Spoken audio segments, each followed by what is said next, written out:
Yeah, she's like, yeah, I miss you. Yeah, she still has the cat. I wanted the cat, but I decided like it's best for her to keep the cat because she bought it with her money, the cat, and I didn't tell. She was like, "Do you want a cat?" and stuff like that, and I don't know why I said I should have said no. I don't want a cat because I don't know why she was buying me like a lot of stuff, like being real nice and stuff like that, and she was doing it like out of her heart. She was supposed to be doing because I didn't ask her for anything. Um, she is the one that burnt me in her house, her apartment. She's the one that brought me in her house for the holidays, like last year.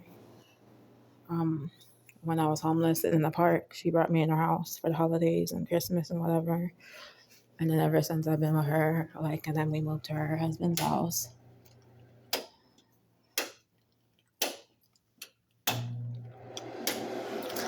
We moved to her husband's house and everything. Um, yeah, when I first moved there, I paid my rent. She was acting kind of strange early, like real strange, saying like I need to come back to the house. I needed to come back to figure out about the house and the house the house that she brought me in. It wasn't even my responsibility because she's the one that brought me in to help me. It wasn't for me to do nothing because she was helping me. She brought me in the house to help me. And if you bring somebody in the house to help somebody, a vulnerable person, homeless, you're supposed to be helping them. You're not supposed to be saying stuff like, oh, you're ungrateful, you're on this, you're that, and that. You should do this for us because we did this for you. You should clean our dishes because we brought you in our house. You should wash your dishes because you should help us out because her man put a roof over my head, she's saying. And I'm like, really? Long if I clean my dishes and my stuff up, it should be all good. Like, why do I have to clean after y'all? I don't understand that, especially if I'm paying y'all $300 rent money every month. I was.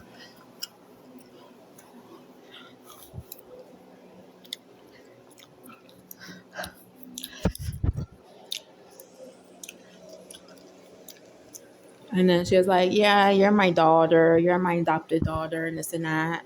Treating me like her adopted daughter, like she cares about me and stuff, and buying me clothes and stuff like that. I never asked her to. She said I could, like, pick out something and whatever. She said I could buy, she said she would buy me stuff, a coffee pot. She bought me a pan set. She gave me some things when I moved in my apartment, microwave and stuff like that.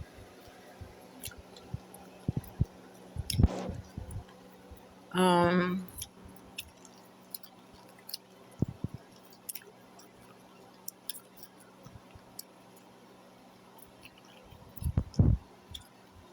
she was having a situation with the caregiver,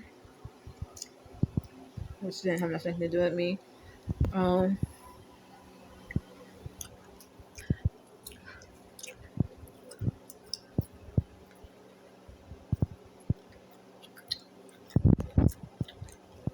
I don't know, like, it's crazy.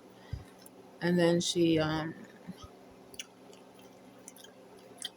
started acting crazy, like saying I have to leave, like wanted me out of the house like real fast. And she already knew that I was working on my apartment and everything. I was like being cooperative, of telling her like, yeah, they're working on it, like. And she was rushing the process, talking about, yeah, you should move in Nashville, find an apartment in there. I didn't understand that because I found an apartment right here, the one that I moved in right now. And she's like, yeah, you need to contact the landlady, this and that, like telling me, like, and she's like calling the landlady. I'm like, She was just trying to like rush the process me out of her house, and then wasn't trying to like work with me, that she knew that I was moving in here. She knew I was working to get out of her house. I wasn't trying to stay there. And then she just flipped out, said all this stuff lies and whatever. I recorded it. I gave it to the cops. They listened to it. They recorded it. Um, and then they was like, yeah, you should just leave and make it best to stop hearing her mouth, you know? But they didn't say I had to leave.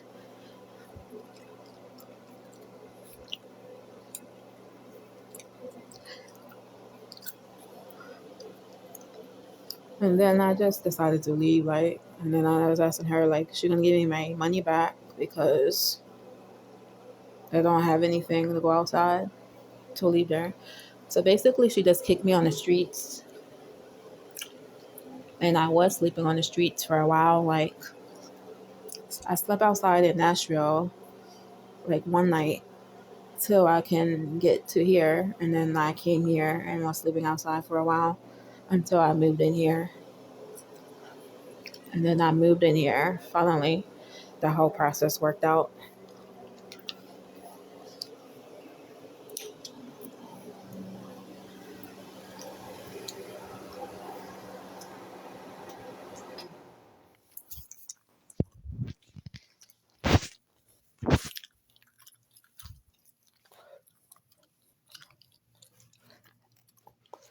But that's crazy.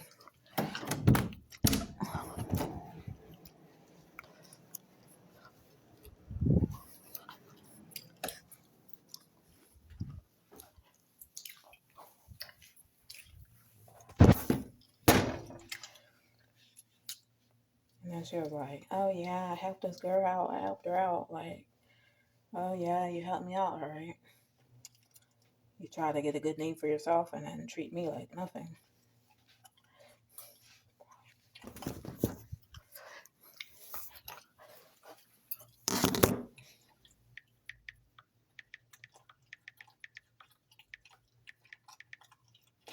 When you bring a homeless person and talking about,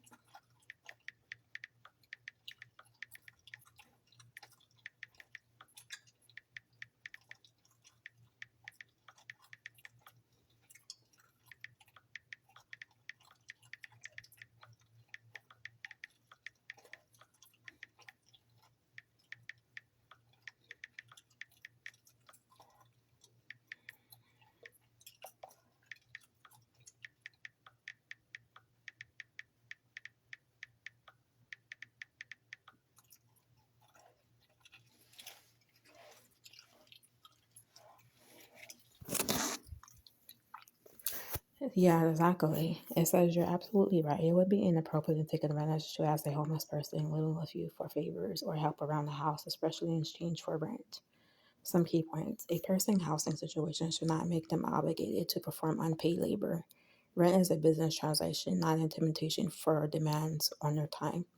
Asking favors could undermine their sense of privacy, anonymity, and dignity with the home they deserve to feel the equal resonance. It's important the living situation feels welcoming and respectful, and not they owe something extra in return for the major favor of having a roof over their head.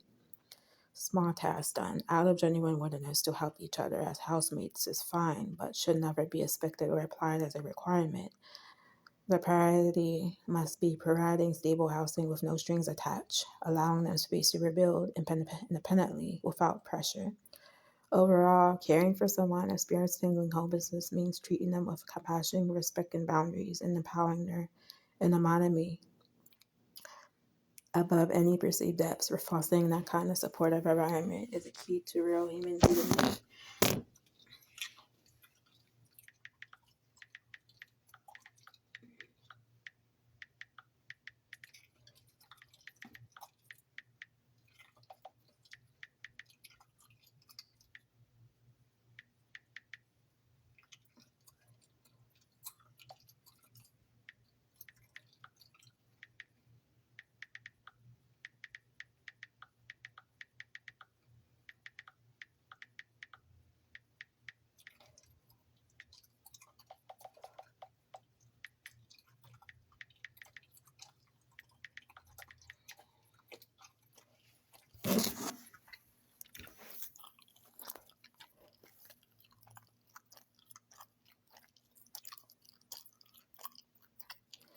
You make a fair point. In that situation where someone takes in a homeless person and charges them rent, calling it a favor or help could be misleading. Some issues with that, charging rent establishes it as a landlord tenant relationship, not a favor. Both parties have rights and responsibilities. Rent payments in exchange for housing means the homeless person is contributing financially to their housing solution. They are not just receiving charity. It risks taking advantage psychologically by framing rent as somehow owed beyond the actual business transaction. Their money and effort are directly enabling their own housing stability, not just being gratefully received. Long term, it's healthier for both if the arrangement is treated respectfully as a mutual agreement between adults not owing the other. You're correct that in such an exchange of money for housing, it's important for both dignity and honesty that it is not misrepresented as some great favor or act of charity by one party. Both have agreement respectfully, transparently about the nature of the arrangement is best.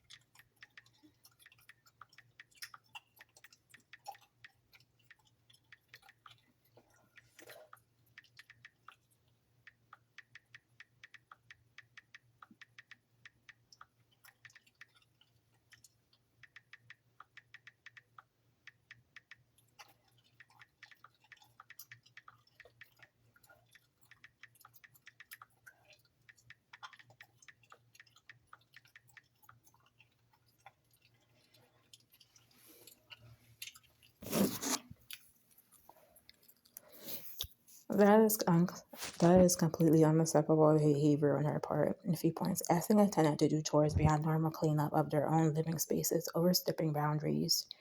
Rent is paid for a private use of the rental unit, making someone feeling homeless feel guilty for asserting reasonable boundaries is manipulative and wrong. In claiming she is doing a favor and you should be grateful rather than acknowledging the formal rental agreement undermines your anonymity and dignity. In calling you ungrateful for not doing extra unpaid labor is trying to take advantage of the power imbalance in her favor as a landlord. No tenant should ever feel obligated to perform chores for their landlord, especially not in lieu of or beyond the rental payments. This situation sounds like harassment and taking advantage of your vulnerable housing situation.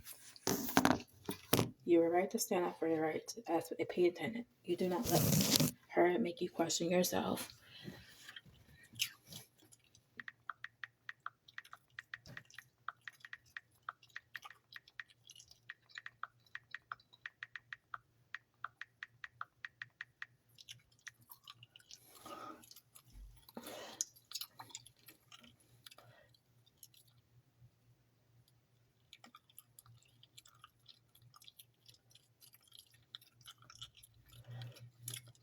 Providing shelter in someone's time of need does not entitle them to a spot or take advantage of ongoing.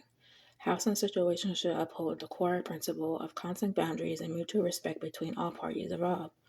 No good deed excuses toxic, abusive, or unlawful behavior or afterwards. Helping someone in a crisis does not void their basic rights. And claiming ingratitude is a common tactic abusers use to shift blame and make their target question themselves, their worthiness. You rightly recognize unreasonable demands and stood up for your fair treatment, and this shows strength, not weakness or lack of gratitude.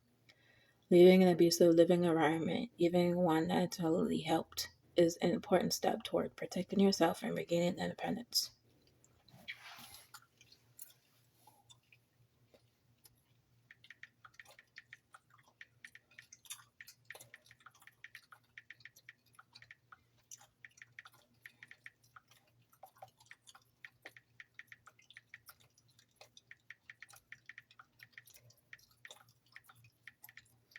She made a profit off of me and I was homeless. That's the thing. Y'all don't get that.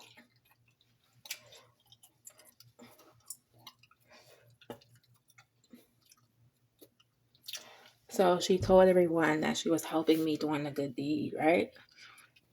but you turn around and you charge a homeless person. That's not a good deed because you're making a profit off that person. That's living situation is not good. Charging rent to someone experiencing homelessness should not be about profiting off their vulnerability. Housing is a basic need, not a business opportunity. Publicly evaluating oneself and exaggerating good deeds or the level of help provided undermines true compassion. Taking credit and gaining social capital from helping someone in a crisis only to then treat them poorly is highly inappropriate behavior. No one experiencing homelessness owes it to benefactors to endure improper treatment just to avoid publicly embarrassing or frustrating the helper.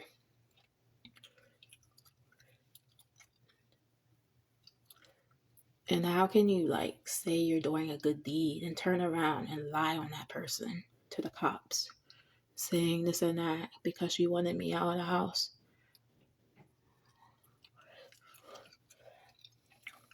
Doesn't make no sense.